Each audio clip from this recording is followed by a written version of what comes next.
अब हम लोग सीखेंगे कि how to multiply two matrices with two different orders. ठीक है, हमारे पास दो मैट्रिसेस हैं जो दोनों डिफरेंट ऑर्डर के हैं। इन दोनों को मल्टीप्लाई कैसे करना है, निकालना हमें अभी भी वही है, ए बी।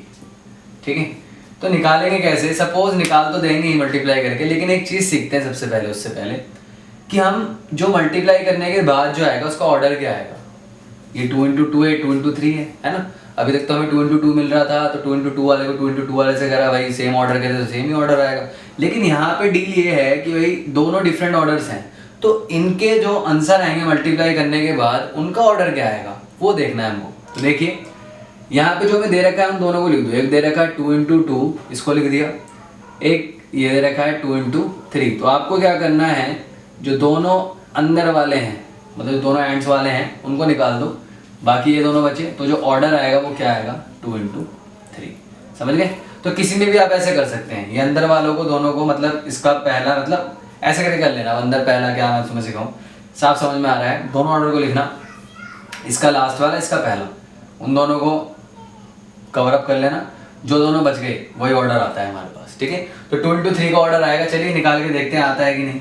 ए बी कैसे आएगा, मल्टीप्लाई करते हैं वैसे कि मल्टीप्लाई करना चाहिए। देखो वही पहली रो पहला कॉलम, पहली रो दूसरा कॉलम, पहली रो तीसरा कॉलम भी है, तो इसलिए तीसरे से भी करना पड़ेगा। तो 6 इंटू 2 सबसे पहले आ गया, प्लस 9 इंटू 7। अब दूसरे के लिए 6 इंटू 6, 9 इंटू 9। अब आगे चलते हैं, 6 इंटू 0 0, 9 इंटू 8 72। ठीक है, ये आ गया हमारे पास। अब नीचे वाले बात है, 2 इंटू 2 4, प्लस 3 इंटू 7 21, 2 इंटू 6 है ना, दूसरे बात है 2 इंटू 6, और फिर इस पे 3 इंटू 9 कितना आ गया, 27। चलो लिख देता हूँ पहले, वो तो मल्टीप्लाई करके लिख ही देंगे। 3 इंटू 9। ठीक है, अब आते हैं अगले पे, 2 इंटू 0 प्लस 3 इंटू 8 24। कर दिया मैंने, जगह नहीं थी, मैंने लगा दिया था इसलिए ऊपर भी कर दिया था। ठीक है, अब इसको सॉल्व करते हैं पूरे को। कोई दिक्कत तो नहीं है भाई? आई होप दिक्कत ना ही हो। अगर होगी तो आप रिवाइंड करके दोबारा देख लेना वीडियो को। ठीक है, अब इसको करते हैं 6 टू द 12 प्लस 7 9 ज़ा 63, 6 6 ज़ा 33, 9 9 ज़ा 81, ये हो गया ऑलरेडी 72, ये हो गया हमारा 24, इसके नीचे वाला, ये हो गया 12 प्लस 27, 21 और 4 25। ठीक है, इन सबको ऐड कर लेते हैं। ये कितना आ गया, 63 प्लस 12 75। फिर आ गया हमारे पास 117, फिर आ गया 72, फिर आ गया 24, फिर आ गया 39, फिर आ गया हमारे पास 25। तो आप देख सकते हैं इसका ऑर्डर जो आ रहा है, 2 रोज हैं और 3 कॉलम है। तो क्या हमारा वो ऑर्डर का आ रहा है? बिल्कुल आ रहा है। ठीक है, ये तो हो गया छोटा सा, 2 का जिक्र हो ही गया इसके अंदर। अब 3 वाला करते हैं, थोड़ा बड़ा करते हैं। ठीक है, इसको देख लीजिए, स्क्रीनशॉट लेना है स्क्रीनशॉट ले लीजिए। ठीक है, आगे करते हैं।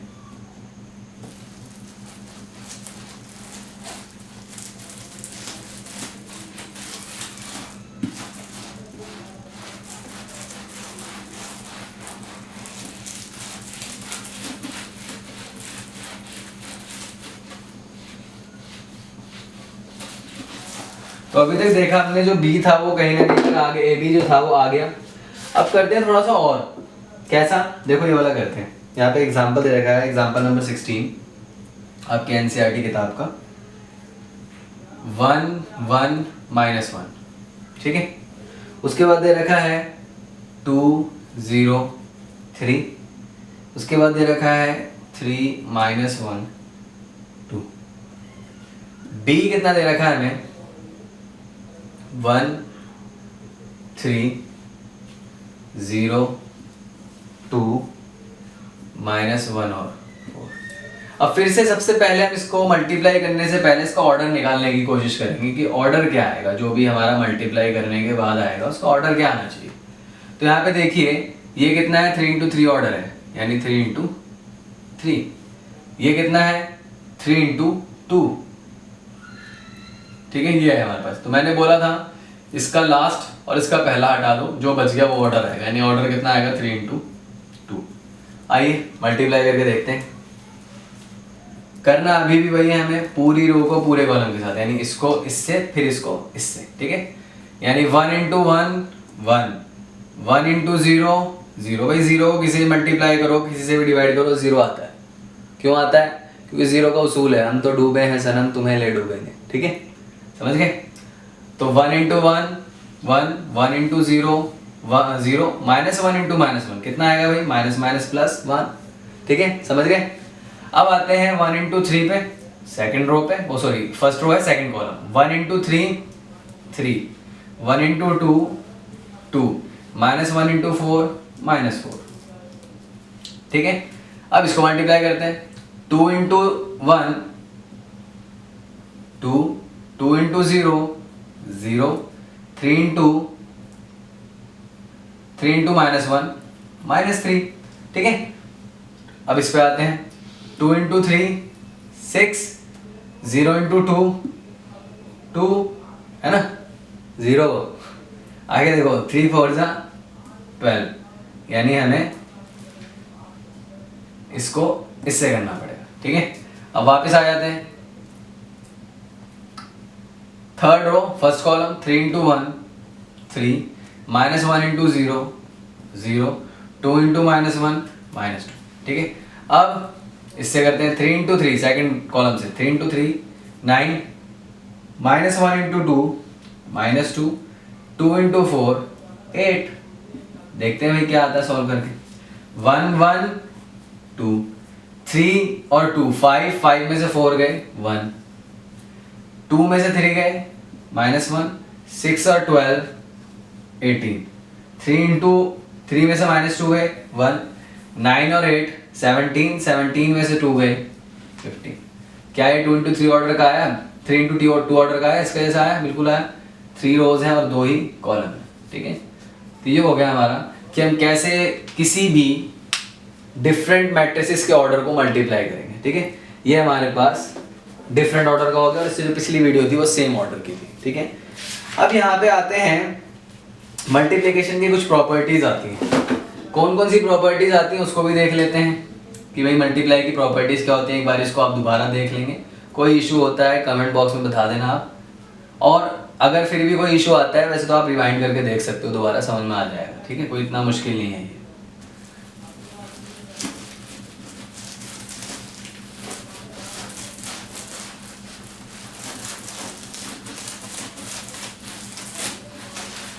अब आते हैं आगे कि प्रॉपर्टीज ऑफ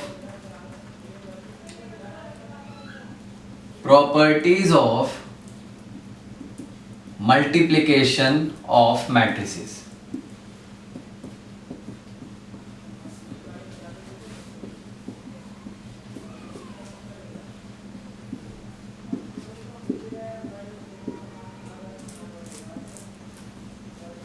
देखिए क्या क्या प्रॉपर्टी है, बचपन से पढ़ते आ रहे हैं प्रॉपर्टी।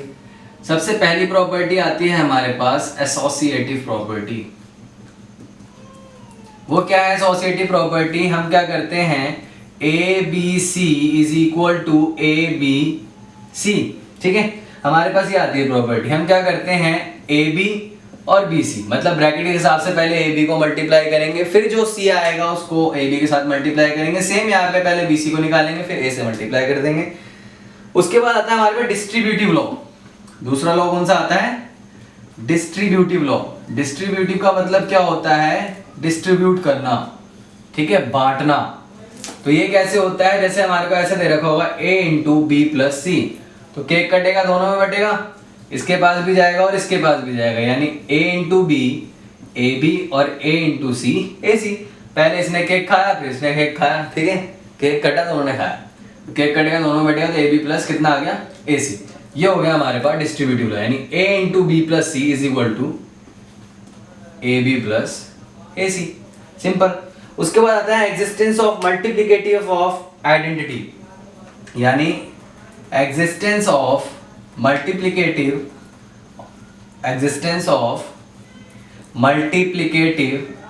ऑफ आइडेंटिटी, ये डायरेक्ट आइडेंटिटी लिख दो।